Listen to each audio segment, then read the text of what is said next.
all present here. First of all, I would like to extend my warm welcome to the speaker of this plenary talk, Dr. Mayur Choudhary. He's a senior scientist in Opus genetics.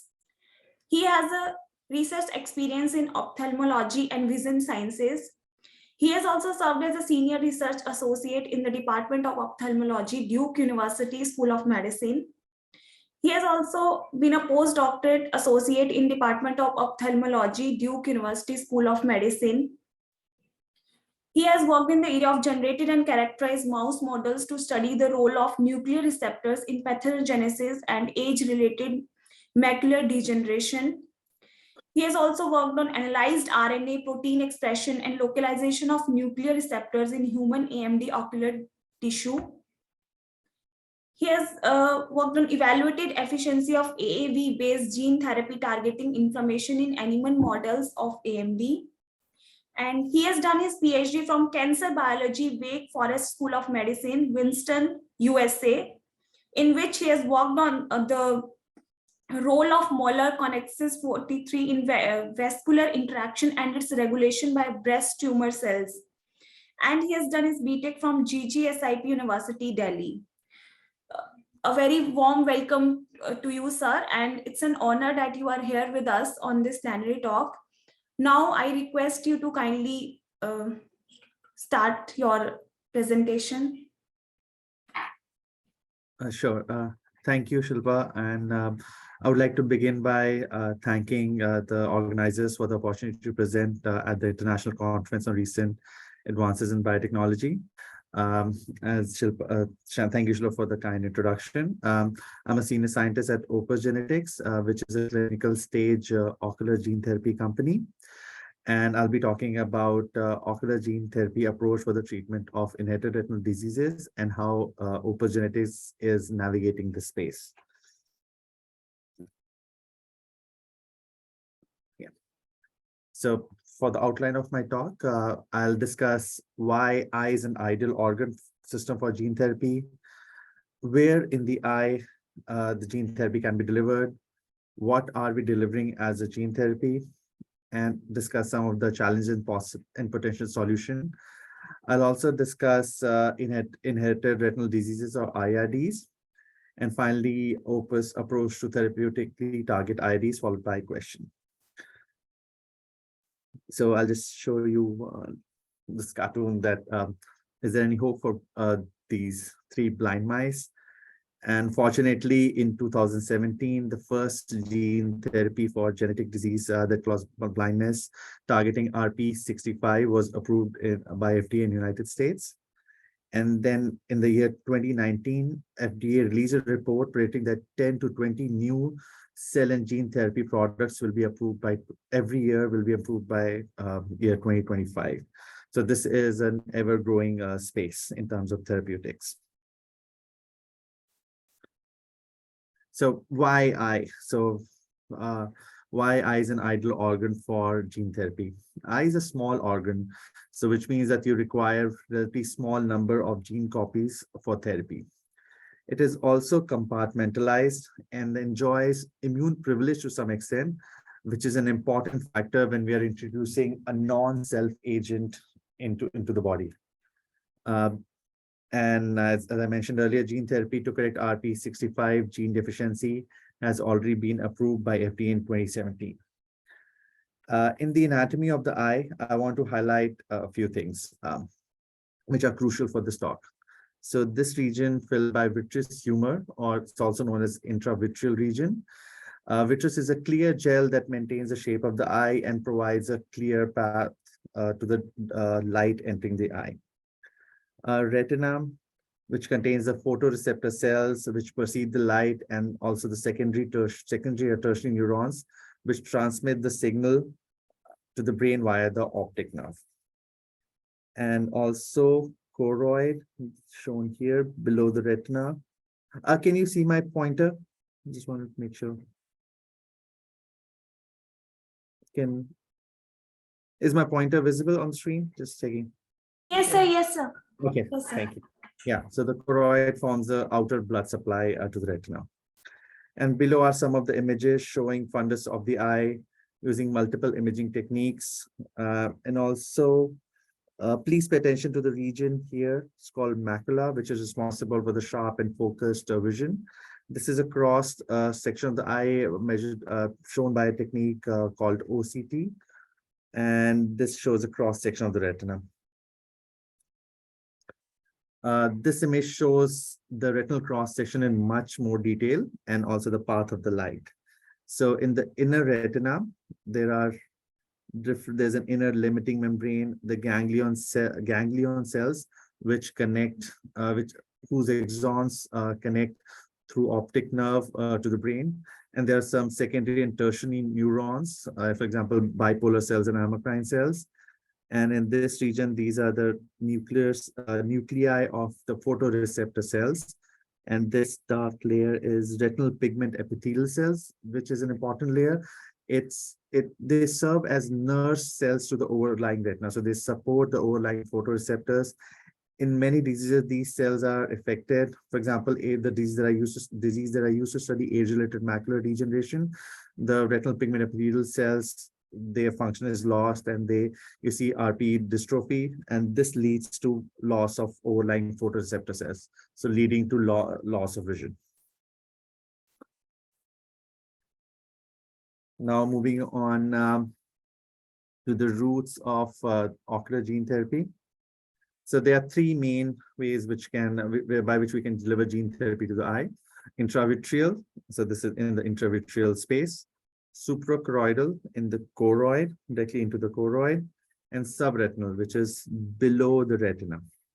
So each mode of delivery has its pros and cons, which are listed below.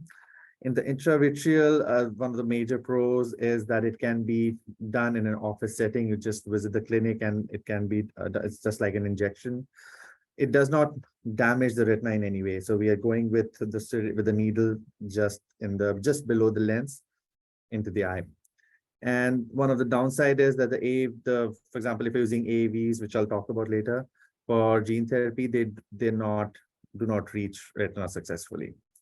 Another downside is there's a strong immune response, and there's this potential which leads to potential for inflammation.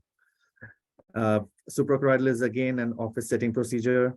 It also does not damage the retina, and the gene therapy agent is circumferentially spreads towards the retinal pigment epithelial cells and possibly to photoreceptors. There's a potential for mild immune and inflammatory response. Whereas subretinal, which is our mode of choice for delivery, and also the only approved gene therapy for ocular gene therapy is also delivered through subretinal route. It's like a surgery. It's an operating room setting, and it involves vitrectomy. So you remove some of the vitreous humor.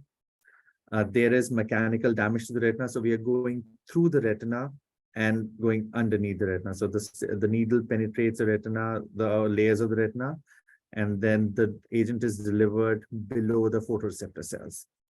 So there's one of the advantages that there's robust regional photoreceptors and RP transduction, and there's definitely a potential for mild immune and inflammatory response. Moving on to what we are delivering to the eye. So it can be delivered, gene therapy can be delivered using different modalities. The approved gene therapy employs AAVs or adeno-associated viruses for delivering the transgene. It allows for delivery of 4.5 kilobase gene fragment. Just as an introduction, AAV is a single-stranded AAV or adeno-associated viruses is a single-stranded DNA parvovirus, the genome of which comprises the rep gene and the cap gene, flanked by two inverted terminal repeats or ITRs. The rep genes are involved in replication, and cap gene involved in the translation of different capsid proteins, and ITRs are involved in moving the genome, transforming the genome from a single-stranded DNA to a double-stranded. So going into the details about the transduction pathway, AAVs, they bind to the receptors on the cells, on the surface of the target cells. They are taken internalized using endosome, and after they're released from the endosome, they can encounter two fates. Either they're targeted, they're ubiquitinated, or and then targeted for proteasome mediated degradation, or they are trafficked into the nucleus. Once in the nucleus, the capsid is removed and the AAV genome is exposed or released. And then is the single-stranded genome. By use of these structures are called icRAB. So using these, they are converted into double-stranded DNA, and then followed by transcription and then translation and expression of the therapeutic transgene. So for example, if there is a mutation mutation, one of the gene is producing a faulty protein product. So if we perform gene therapy using the correct form of the gene, we can get the therapeutic response.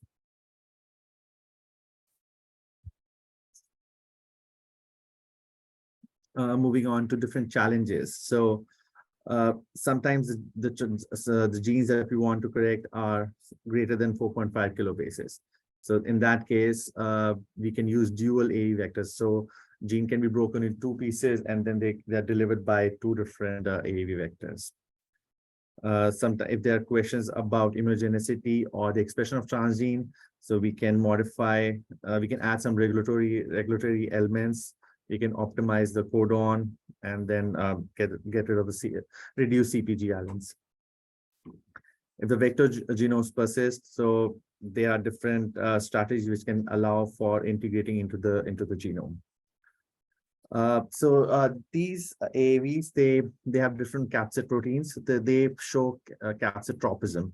So with the same combination, with a different combination of different capsid sequences, they can form different capsid with different molecular signals. And these capsids, they have preference for certain cell types. For example, AAV8 has a preference for binding to photoreceptors. So if we want to deliver gene therapy to the photoreceptor cells, we would use an AAV capsid. For delivering a gene therapy to retinal pigment epithelial cells or RP cells, we'll use an AAV2 capsid. So depending on where we are trying to deliver, which cell type we are trying to target, we can decide which AAV capsid we need to use. And next, other two challenges are regarding inflammation. So we can do some immunomodulation, reduce the therapeutic dose to decrease inflammation.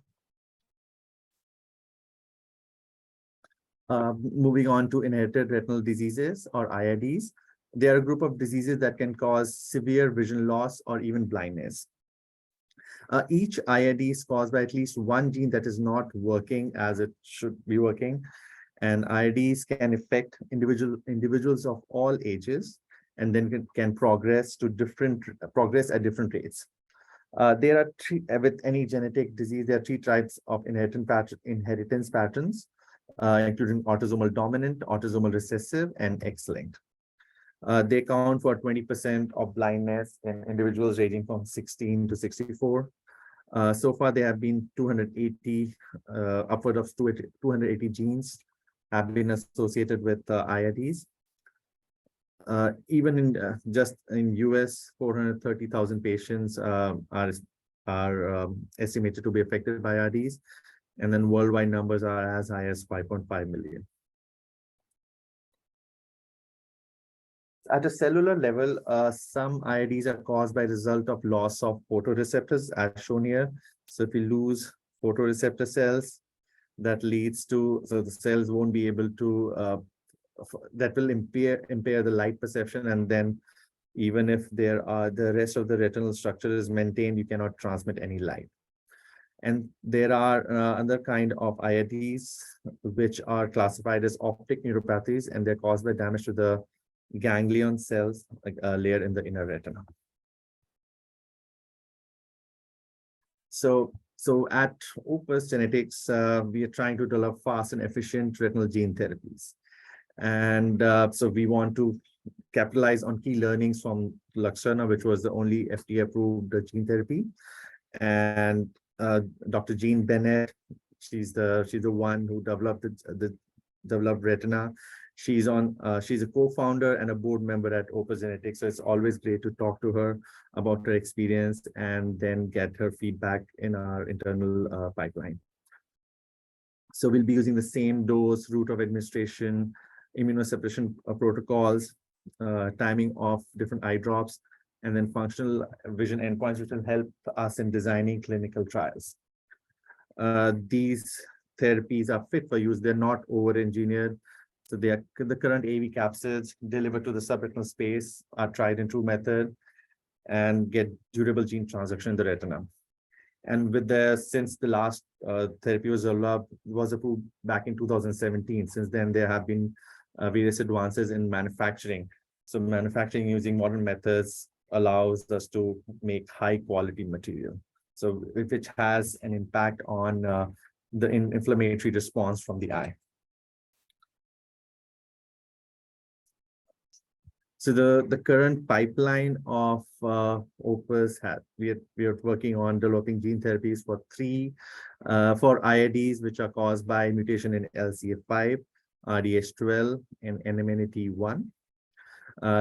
For all these three therapies are targeting photoreceptor cells. LCA5 and RDH12 are based, the capsid is AAV8, and then NMNAT1 is AAV9. These are the prevalence numbers for different genes.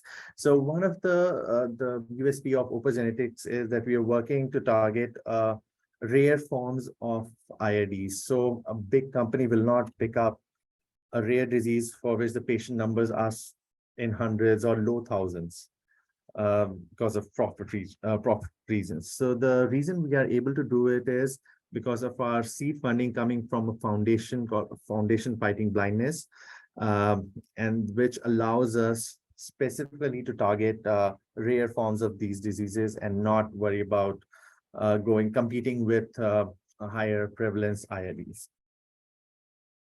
And then we have, for the good news about LCA5 last week, the investigational new drug application was cleared for clinical trials. So we'll be starting clinical trials in February of 2023. So that was a great news for a company which was founded about a year ago.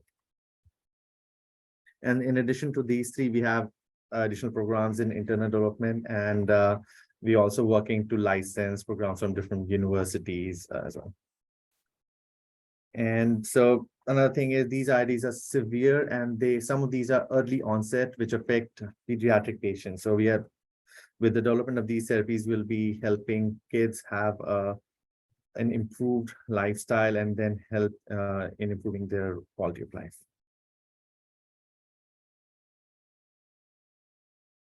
So economically, so the next question is, why does it make sense? Does it make sense to target rare forms because of the low number of patients?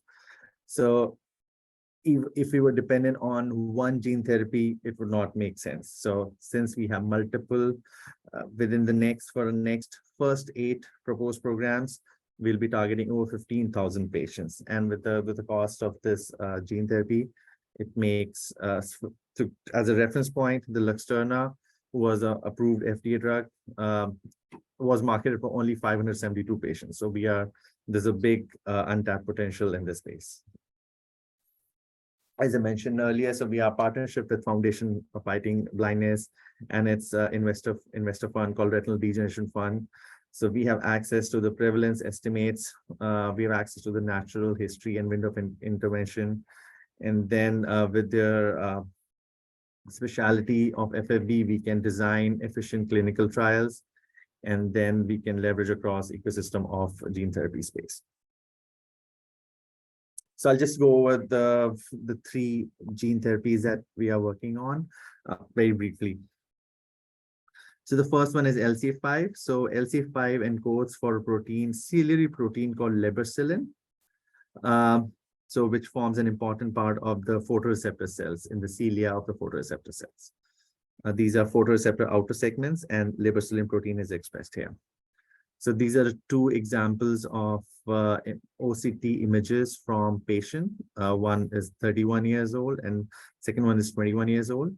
We are seeing in OCT cross section, you see loss of outer nuclear layer, which corresponds to the photoreceptor cells.